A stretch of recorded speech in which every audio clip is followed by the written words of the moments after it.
Бұл жарыққа аяқ басып туған жер, кіндік кесіп, кірім сенде жуған жер, жастық алтын, қайтып келмес күнімде, ойын ойнап, шыбын шіркей қуған жер.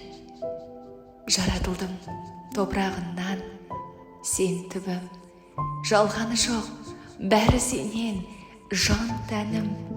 Сенен басқа жерде маған қараңғы, жарық болар шолпан айым, сен күнім.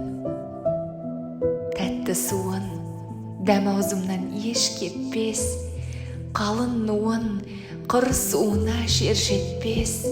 Кең алаңда ойын ойнап қалсамшы, жазу болып адамзатқа ер жетпес. Балақ түріп, қозы қуып жарысып, батпағында тен құрбымен алысып, түнде ақ сүйек, алты бақан, ал күндіз үйретем деп асау тайға жабысып. Адам басы Алла добы деген рас, қалай қуса солай кетпек сорлы бас. Кім біледі, мен де шетке кетермін, туған жерім сені тастап